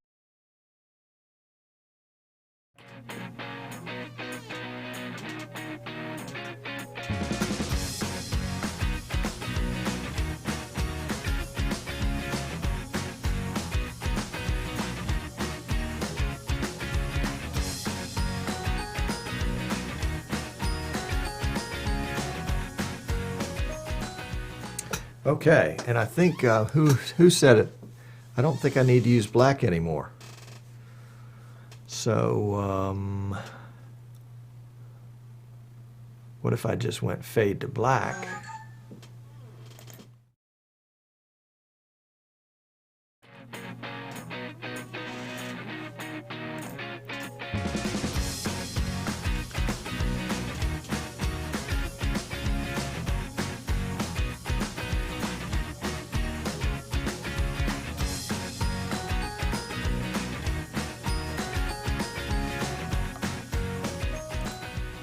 There we go. There we go.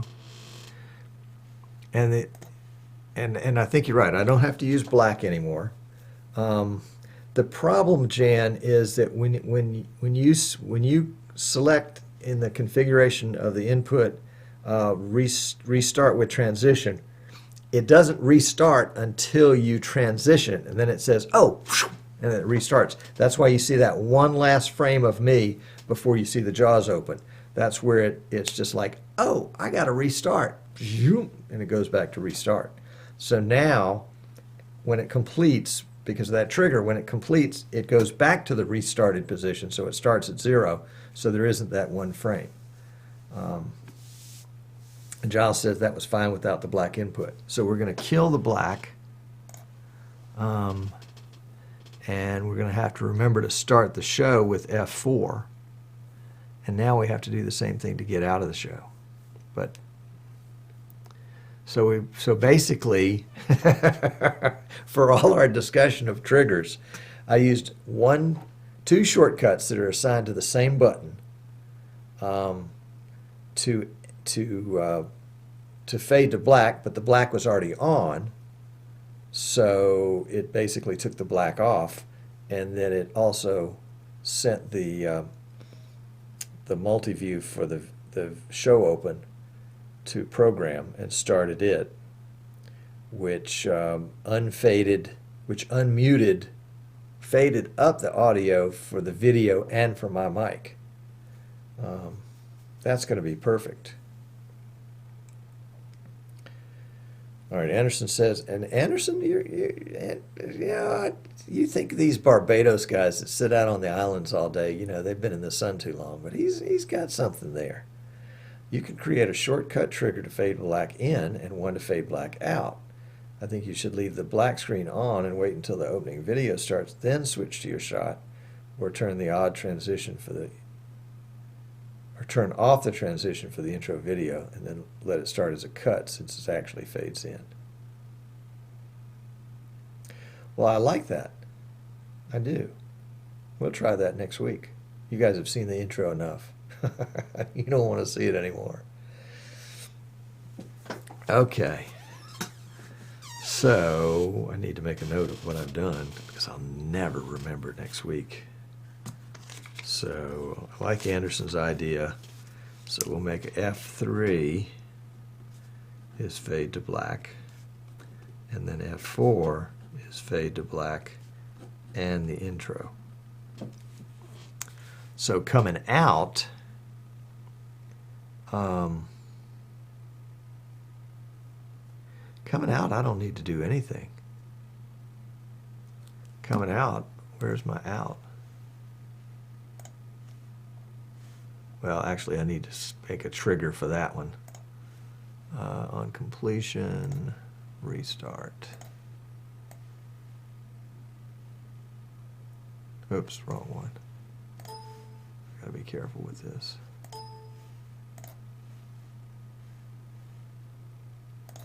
Because what I want is to change the raw video, not the multi-viewed video.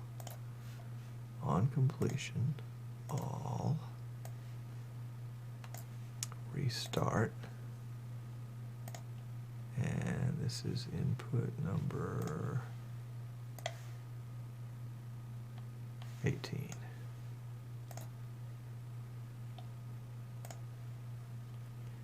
Add.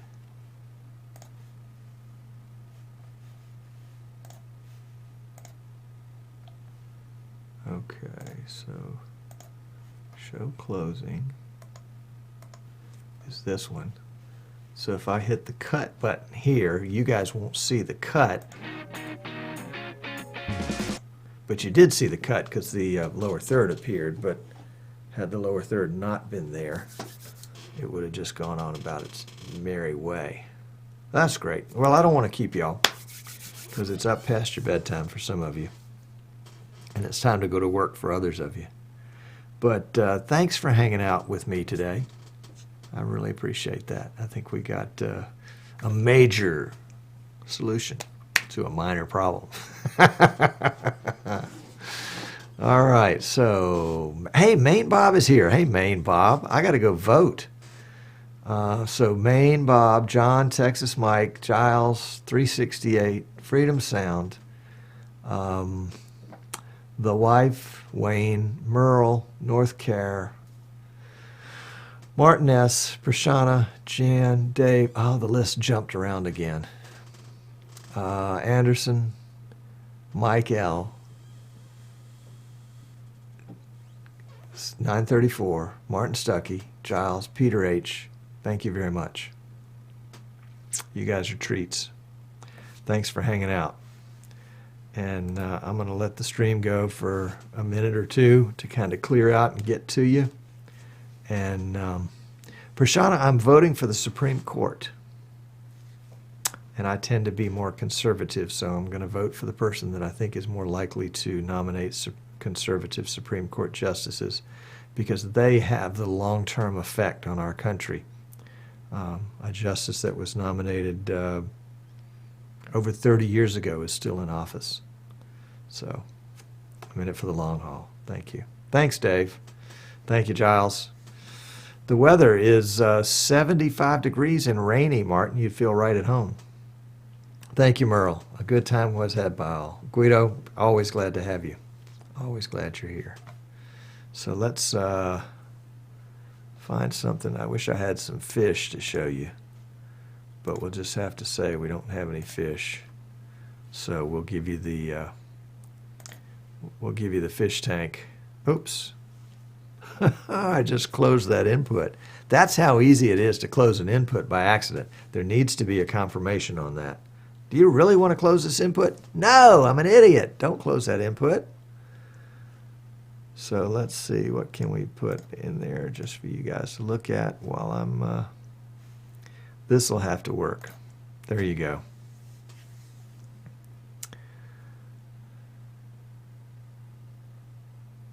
Martin Stuckey's in the White Swiss Alps. Love it.